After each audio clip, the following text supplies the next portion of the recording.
Okay, what's up, y'all? It's your girl Malika, and thank you for tuning to another episode of From the Blog.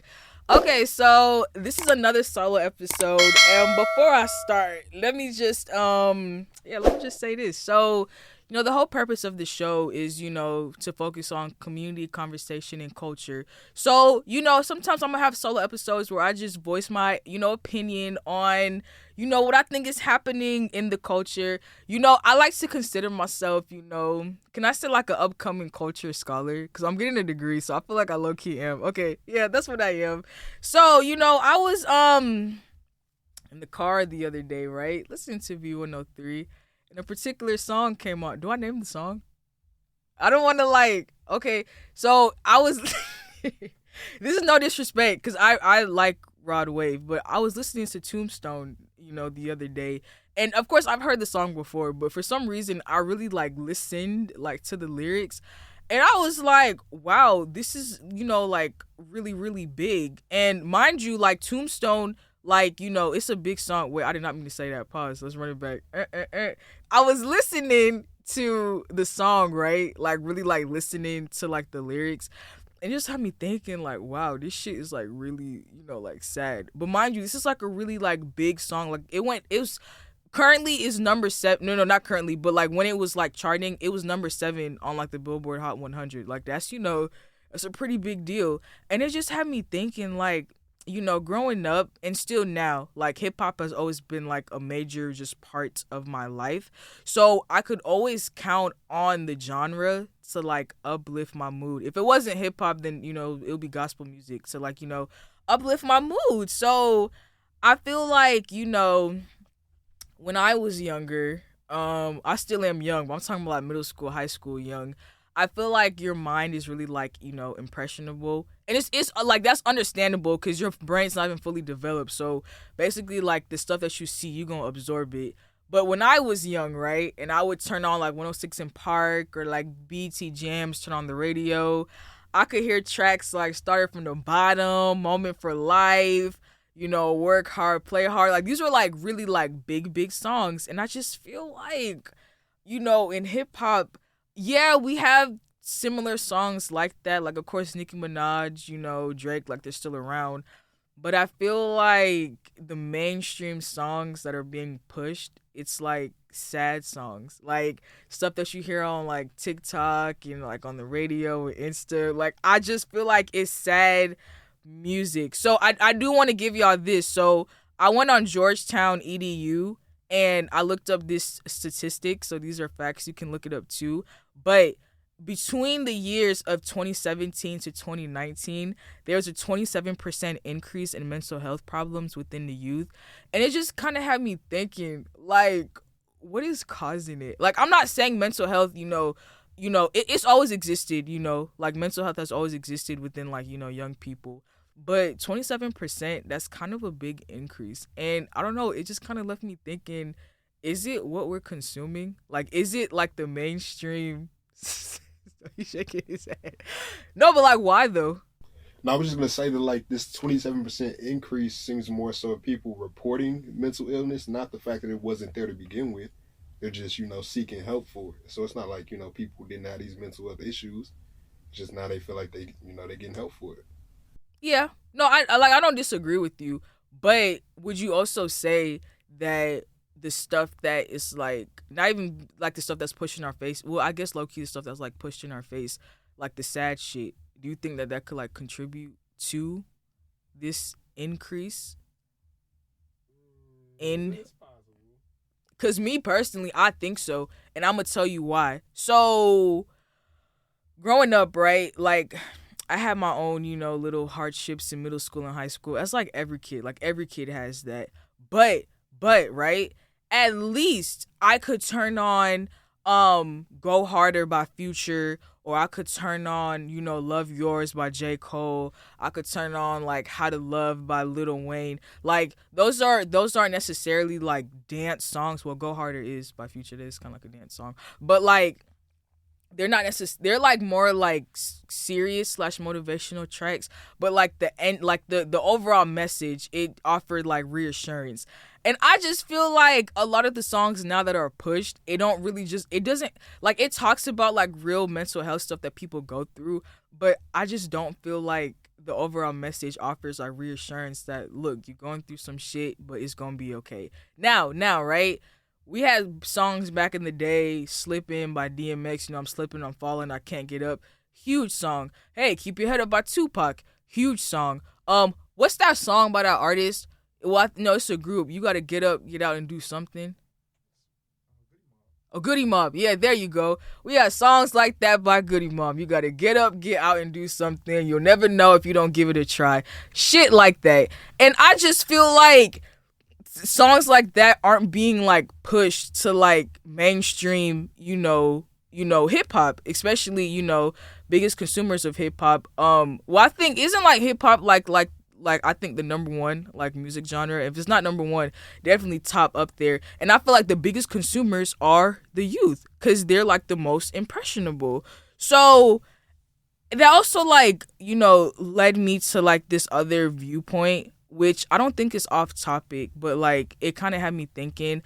I feel like with this increase in like, serious, like sad music, I feel like it doesn't give, young people the chance to like really be in like that awkward, like young phase, do like fun, like corny shit. So, cause like everyone is so quick to like, like clown people. So remember when music was like really fun? Like I'm not even referencing like some 2003, 2004 stuff. I'm referencing stuff from when like I was young. So like imagine if y'all remember that Jamie Foxx song, Blame It on the Alcohol? Imagine if that came out now. Don't you think Twitter would be clowning him? Dead ass. And what I'm saying, like, why though? Like, why can't we have that space in like hip hop where like we can make, fun songs and people get like drunk and, like folks are just like enjoying themselves. Like I feel like the space is being occupied by like, like, oh no, that shit corny, we gonna talk about some like serious shit, like I'm gonna put you in your feels. Or like, remember the music video to Bedrock with Young Money? What if that came out like in this day and age? Do you think it would be a big song and the music video would be big? Do you think so? Or do you think people would be like, aren't they too old? They're like 28. What are they talking about? I can make your bedrock. No, like dead ass. Like I Just Wanna Rock is one of the biggest songs out right now. Yeah. Okay, fair enough. With no lyrics. No, yeah, it's big. No lyrics. Like, that's true. what is the lyrics? I think about that song coming out back in the day. This is a song with like niggas saying the whole song with no lyrics. No, I feel like if Blame It on the Alcohol, if that could be a big song in like '09, I feel like if that came out in like 2009, that Lil Uzi song, I feel like it would be big too. Yeah. It had lyrics.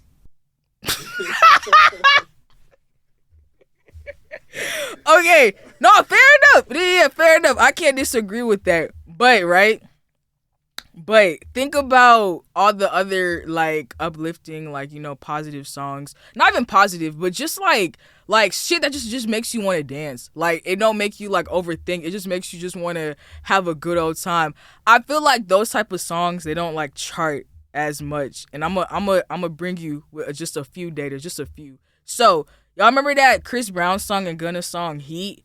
Yeah, yeah, that one. So like, I feel like, that's really cool to listen to in the club. You just like relaxing. That was actually number 36 on the Billboard Hot 100, which I thought it went like number one because I heard that song like kind of a lot. But Tombstone, right? Rod Wave, that was number 11. And no, it's a good song. Like this is no shade to Rod. Like it's a good song. I'm just saying, I just think it's very sad. Like I just think it's very heavy, and I just feel like if you don't have the mind to like decipher, what to pick up and what not to pick up, then I feel like something like that can kind of like influence you, especially if you're going through something. Or right, y'all remember that Juice WRLD and YMW medley song Suicidal? That was number 20 on the Billboard Hot 100. And also Murder on My Mind too. Yeah, I'm gonna cap. That was a good song, but that was number 14. That was number 14 on the Billboard Hot 100. But you know, J. Cole, which is like one of my favorite rappers, like the GOAT. Like y'all know he hasn't charted on the Billboard Hot. Like he hasn't had a high charting on the Billboard Hot 100 since 2019. And his last project came out in 2021. But he's also been featured on like different projects too since then. And he has not charted. And it just had me thinking like, why is this stuff not being like pushed? Or right? And before you say anything, because I had wrote this down. So I had seen this post on Twitter where like it was a snippet of Lizzo's song, like, it's about that time. And someone had quoted the tweet and was like, shit is trash. And it got like 30,000 retweets. But I'm just saying, like, positive shit like that, why are you calling it trash? Like uplifting shit. Or I would never forgive y'all for what y'all did to Chance the Rapper, because that was not a bad album. It wasn't a bad. Man was talking about his life, enjoying life, and you want to say that it's trash. Like, really? Like, did y'all think Chance, that last album was trash? I did not think it was bad. I don't think it was. I heard it. I don't listen to Chance. Maybe not the whole thing. It wasn't trash, though. It really wasn't. I'm not a Chance the Rapper fan. And, like, I don't know, like, it just had me thinking, like, what if Ludacris came out in 2019 or, like, in 2020? Like, would y'all call his music videos corny? If Ludacris came out in 2019, he would be just like, minus the antics, the baby. Yeah, that is a great comparison. That's the best comparison. That's the best comparison ever. Look at the Baby Suge Knight video compared to like Ludacris. I'm sure that's where you got the inspiration. Get Out the Way video. Yeah. What is it when he was real buff and then exactly. Yeah. I forgot the name of that. Those are very comparable. Is it? No. It's you don't know me like that. You don't know me like that. I don't think that's the name. Yeah. But I'm saying though, like why, cause me personally, like, I think I just said this, but like, I do think if Ludacris were to like come out like now, like people would like clown him. And it's like, for like, why do you guys have an issue with like lightheartedness in hip hop? Now, hip hop has always, you know, been just like this big conglomerate of just, you know, creative art, from like serious tracks to non-serious tracks. And, you know, like, I get it, like, you know, like, art imitates life. And you know, life is pretty, you know, lifing right now. You know, things ain't really the same like how it used to. But this is not the first time in American history where shit has like happened. So think about like Hurricane Katrina in 2006. Okay, now I'm not saying sad songs weren't coming out, but the songs that were like really pushed to mainstream America. So Set It Off by Boosie, that came out, you know, that same year.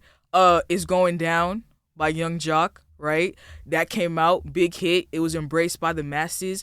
And I'm just saying, like, why can't we have songs like that where, you know, you're young, and even if you're not young, just like going through this thing called life, like, why can't songs like that, uplifting songs, fun songs, be like pushed out to the masses? Or like the Haiti earthquake in 2010, that was a tragedy. Very sad time in history. But guess what also came out that year? Bedrock by Young Money. Also, what else? Oh, you remember that Lil Wayne song with Drake? It's Young Money, if it ain't running from it, run from it, all right. That's somebody, yeah, that's what I'm saying. Yeah, got that Slumdog Millionaire Bollywood flow, and hell yeah. Why can't that be pushed out?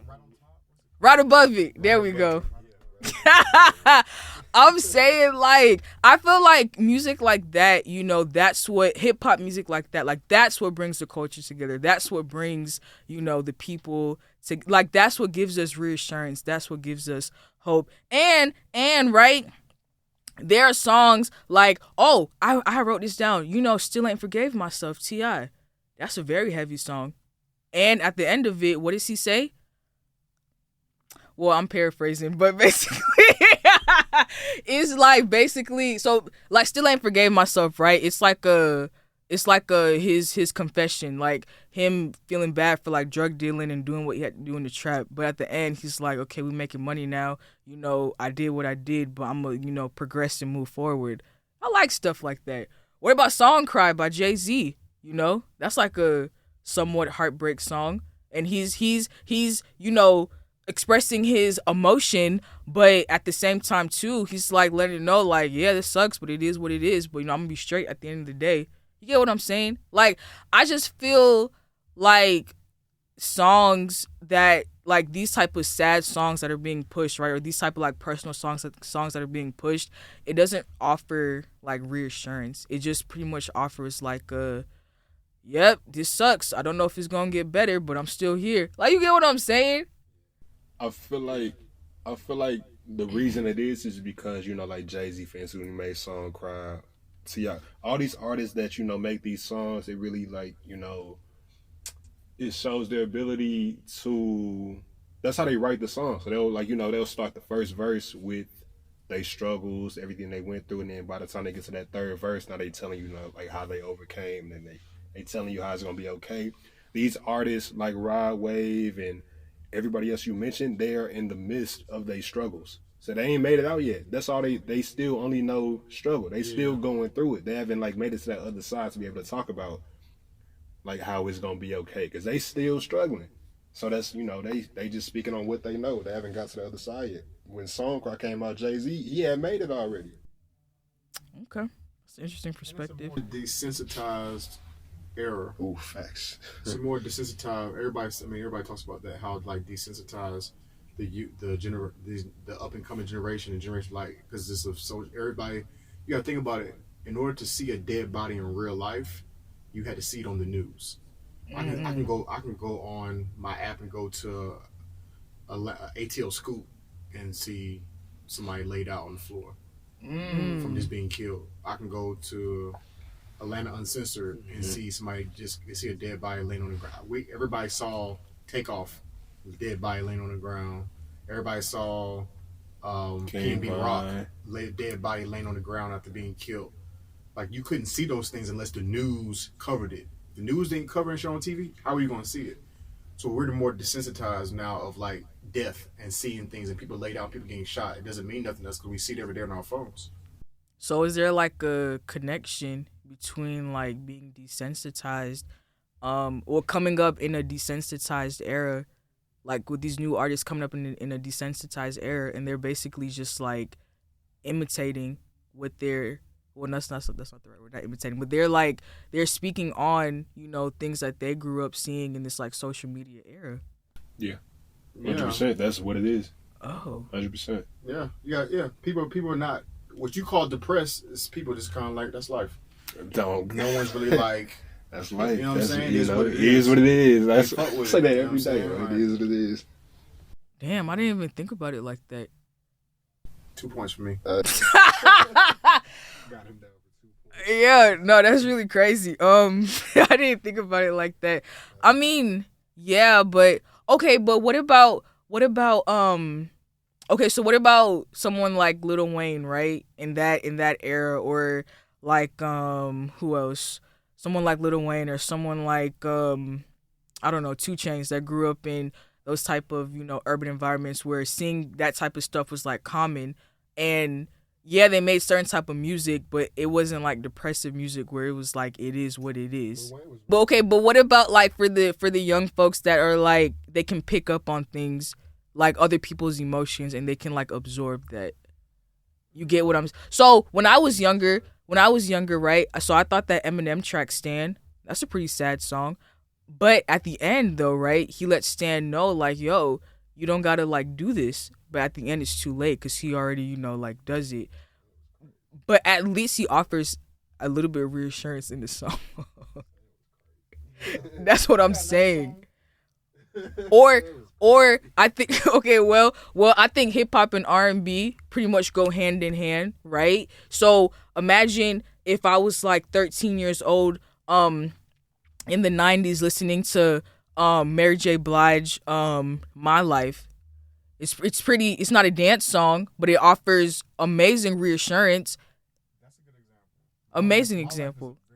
But what is a 2023 version of my life? Like, is it just sad, or is it sad, hey? Because I know, like, what people's going to say, like, okay, you know, it's what you listen to, you know, you got to go out your way. But why do I have to go out my way to listen to something like that? Why can't I just turn on the TV or turn on the radio and it's like how it was before, where it's just, you know, those type of, you know, serious songs, but some type of reassurance. Like, why do I have to go out my way? The point I'm trying to make is, why do I have to go out my way to find a song that can speak to my emotion, but also offers reassurance, versus me turning on the TV or me turning on the radio and it's automatically, you're going through something.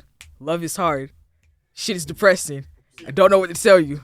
I don't know. I just felt like, because I had talked about this off camera, but I'm going to say it again. Like, in the clubs, right? Because I was too young to experience it. But that era of, like, Dreams and Nightmares, or, like, I don't know, Started from the Bottom, or Headlines, right? Like, just hearing that type of shit, like, that was pushed in the club, like, pushed heavily.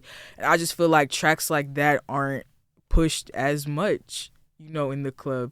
It's like, it's common. I feel like it's common to hear sad shit in the club. And it's like, why? You get what I'm saying? Like, I don't think I should be listening to this when I'm trying to, like, turn up. You get what I'm saying? But I see why they're playing it, because it's popular. But that was, like, you know, kind of ties back to, like, you know, my point that what's up with this, like, popular shit just being sad? Like, I just want to, when I like think of hip hop, of course I think about, like, you know, storytelling and all of that, but, like, come on, like, can we, like, relax? I don't know. Oh, damn. Oh. I'm gonna cut it, like, you know, not a lot, but I'm gonna cut, like, some stuff definitely. Yeah, but yeah. So what do you? Oh, okay. So I guess I have, like, one final question to ask. I don't know if this should be off camera or, like, not, or if this is, like, a separate. Okay, just let me know if it's, like, off topic. Okay. Do you think Cardi B was, like, a pioneer in, like, the new era of female rappers? Because I really believe that. Because the reason why Cardi is so different is, one, from how she popped off from, like, the Love and Hip Hop social media thing, and two, the content of her music. See, Nicki, because, you know, like, growing up, like, Nicki, like, that was my girl. Like, I'm talking about, like, hard copy albums. She's like a rapper. Like, I'm talking about, she can go toe to toe with Cameron, with Jay-Z. Like, that's her. Cardi introduced to this new generation, fuck that nigga, eat my pussy, I want money type music. Very fun. Like, that Cardi, City Girl, Megan. Because I was used to, like, you know, Nicki tracks, like, either, like, love songs or, like, just going head, just toe to toe with the man. Cardi is like, you know, eat me out, buy me shit, fuck you, bitch, who the fuck you looking at? And that's new for, like, for my generation. I agree with you 100%. Which would then, you know, the you know, The city girls, the mulattoes, and everybody follows Megan, all of that. Yep, you're right. Point for Malika. 2 points. Yeah. Thanks, you're right. Oh, this was fun. I feel like one day y'all need to come on camera, like, for real, so we could, like, talk about, like, some real shit. But yeah, guys, let me know what y'all think. About any of our viewpoints. Me personally, I still stand on, like, you know, my viewpoint on, I just think a lot of sad shit is being pushed. I feel like in hip hop, is supposed to be, you know, storytelling, you know, not lighthearted, but just, like, a fun genre. And I really just feel like, yeah, you know, let's kind of scale back on the sad shit. Or if you're going to do sad shit, let's offer some reassurance. You know, Mo3, the Dallas rapper that passed, I really like him for real. His music had reassurance. He talked about some sad stuff, but offered, like, a lot of reassurance. You know what song I cried to? That one with Kevin Gates, Broken Love. I cried. Like, that's some real shit. I don't know why, but yeah, that's some real shit. But yeah, guys, let's offer reassurance in hip hop, please. Okay, well. That's the end of this episode. Make sure you like, comment, and subscribe. I hope you enjoyed it. Bye.